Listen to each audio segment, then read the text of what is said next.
Hey guys, DGoodin24 here. I just wanted to post the full interview with Brian Blackford, the creator of Drafty Car. This game has taken off, and it seems like so many people online love it, including real NASCAR drivers and people that work in the sport, and that's awesome to me, and I'm so happy for that.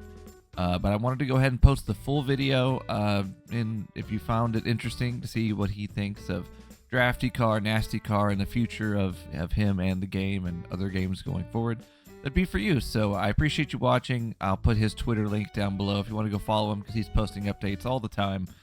And appreciate you being here. So go ahead and we'll roll the footage. Thanks. Bye. Hey Dylan, thanks for doing this video. My name is Brian. I am developer of a game called Drafty Car, and it was mainly inspired, I'd say almost 100% inspired by a game called Nasty Car.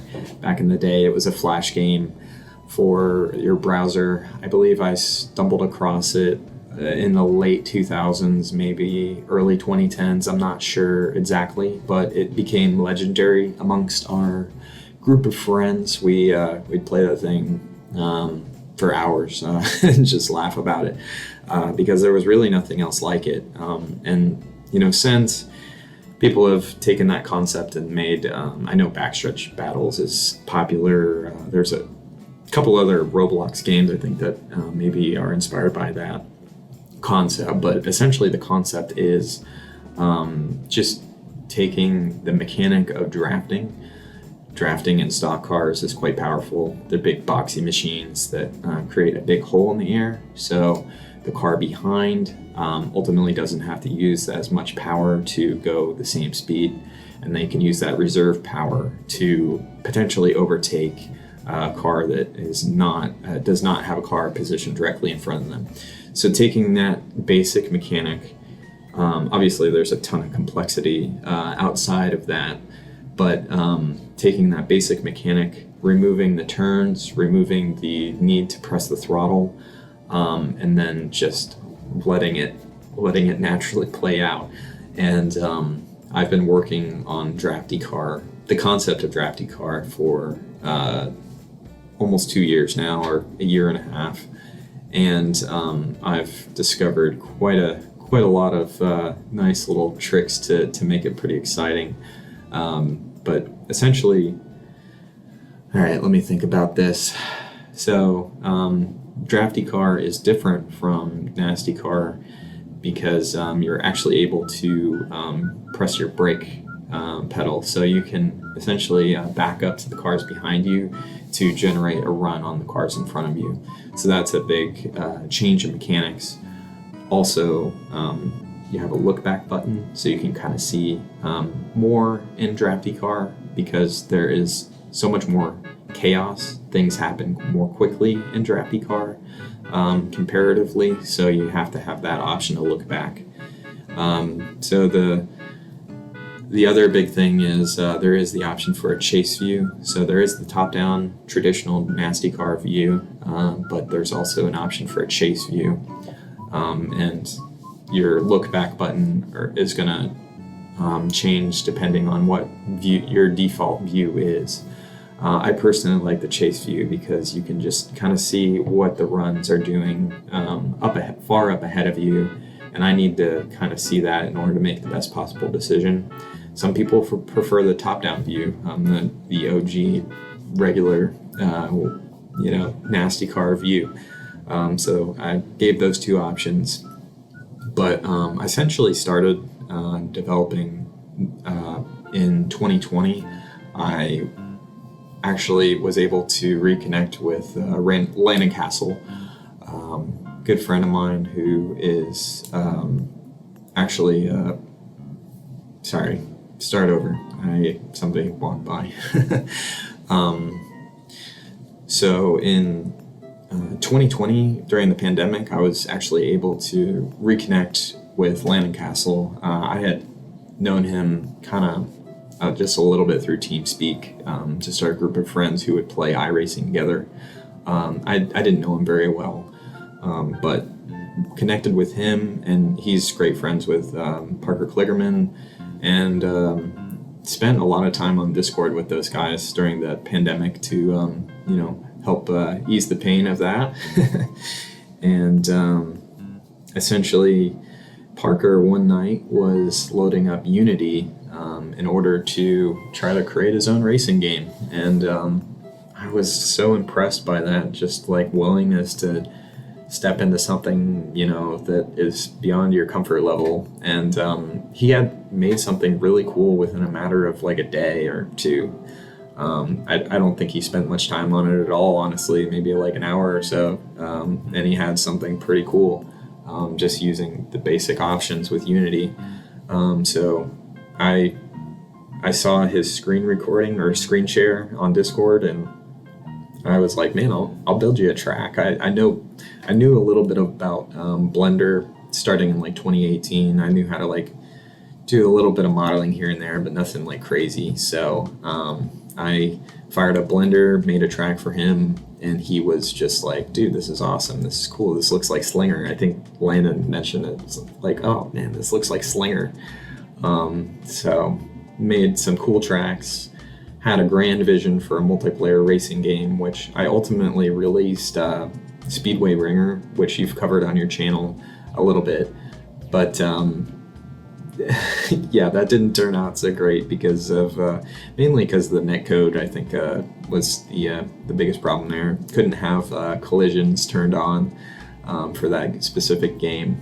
But I learned how to make a game, and that served its purpose for sure. I made a multiplayer racing game during the pandemic, so they can't take that away from me. But yeah, I got some feedback from my friends, and they were ultimately like, dude, you got to revisit this Drafty Car concept from forever ago. And I was like, yeah, it's a little simple, but I guess I could bang something out really quick. Year and a half later, I've iterated on this thing like crazy, and it's turned out really good, but I'm ready to move on to the next project. And yeah, Drafty Car started out as a PC game, so the PC version is available now for $6.99 on Steam. Taught me how to release a game again, and just kind of went through that process again. Then just discovered that this needs to be a mobile experience because it's so simple. I'd love to have super speedway racing in my pocket, and just went from there, and basically started from complete scratch with Drafty Car Mobile. So made the AI way more intelligent, way more interesting to race. Worked on a lot of the mechanics, made things feel a lot better. So yeah, the mobile version of Drafty Car is completely rebuilt from the ground up. They're like everything has started from ground zero, complete scratch.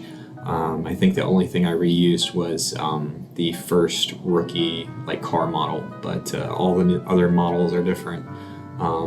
Just a ton of work went into it, obviously, and I'm really proud of the work that's been done, but it's really just been me, and my friends a couple of my friends have given me a couple of paint schemes, but most of the paint schemes I've drafted. So this game is really 100% just like my love note to stock car auto racing and drafting, the art of stock car auto racing drafting. Yeah, so it's just a great little game. I believe will be a nice little addition to your pocket if you have any like 2 or 3 minutes to spare. You're gonna hopefully want to pop this open and just have a race really quick.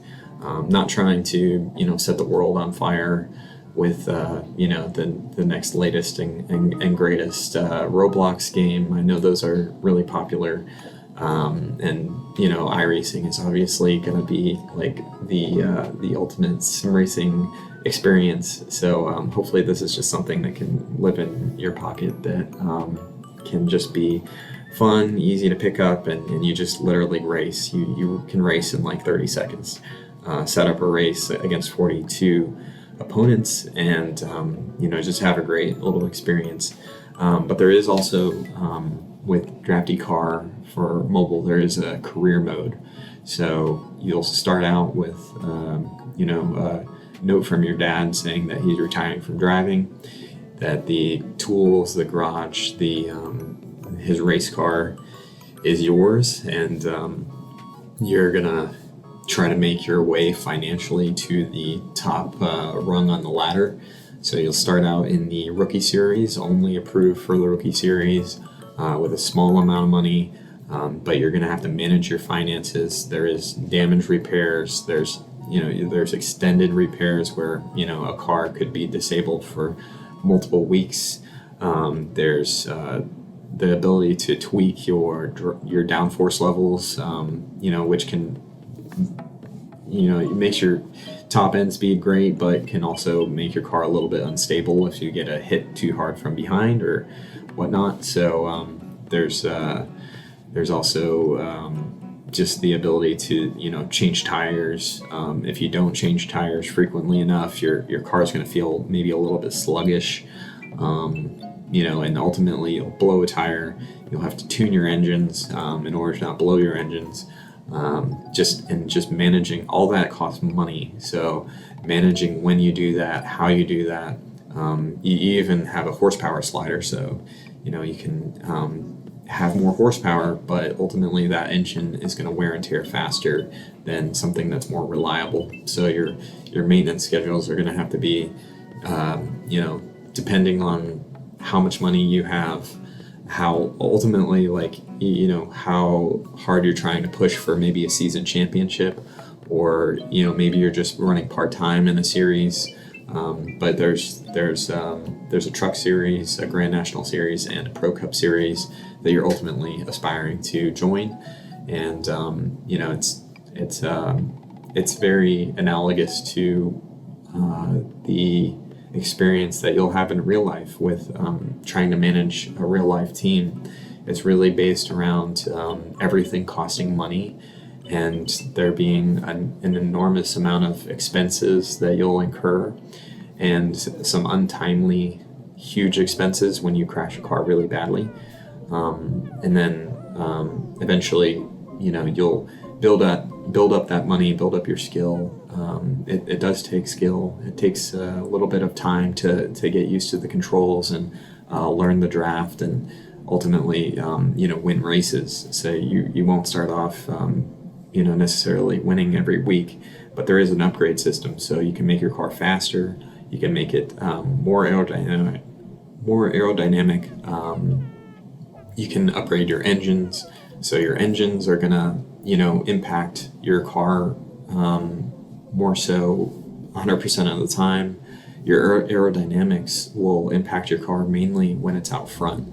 And I guess just to dive into a little bit of the mechanics, every tick, the simulation, I call it a simulation because ultimately I'm trying to simulate draft. The simulation or software runs, it's calculating how many cars are in front of you, if you have somebody behind you, and the cars around you. So if you're within close proximity to cars you're side by side with, that also has an impact on ultimately the force that gets applied to your car on any given frame. Frame, tick, it all is kind of like essentially the same word in game development language. So there's a lot to it, and each series has its own subtle differences that you'll kind of pick up on and have to pick up on in order to be successful. The rookie series is definitely a lot easier.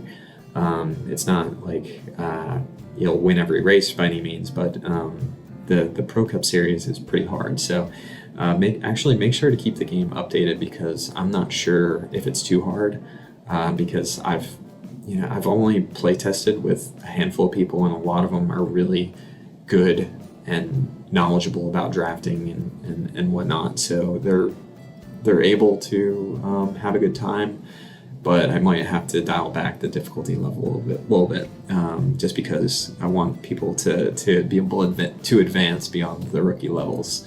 So definitely hugely inspired by Nasty Car, if anybody knows the developer of Nasty Car, I would love to talk with them, probably for hours, but I don't know who that person is, and I've tried to reach out, but to no avail. But yeah, I really appreciate you, Dylan, for having me on your channel. I know it's a growing channel, and you're having some great success over here. So congratulations, and thank you again for featuring the games that I've been creating. I have about 10 more game ideas in mind before I ultimately probably retire. So hopefully I can get all 10 of them done. So the future is bright if you like racing games, and I can keep building my skill up and maybe even build a team around me one day in the future. But this is all done on like a part-time basis. I am an employee of the NASCAR Hall of Fame, so this is by no means my full-time job, so please take it easy on me in the reviews. Know that this was made by one person, and it's ultimately going to be a lot better in the future with feedback from the community. And really appreciate the ability to speak out, and you to edit a video for Drafty Car and Nasty Car, because I am just the biggest fan of Nasty Car, and I love the work that was done way back in the day, and I love the work that multiple developers continue to put in to take this concept to the next level. Ultimately, we want Drafty Car to be a multiplayer experience where you can have this experience real time, with people and across the internet, and I think that's like ultimately the pinnacle of Drafty Car is a multiplayer experience. So if this is successful, maybe we can put in some time and effort into making Drafty Car a multiplayer experience. That's the ultimate goal, and look forward to everybody's feedback.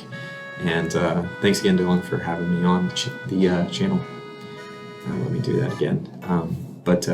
Ultimately, multiplayer is going to be the ultimate goal for Drafty Car in the future. And who knows, maybe if this mobile app is a little bit successful, we can put some time and effort into making that a reality.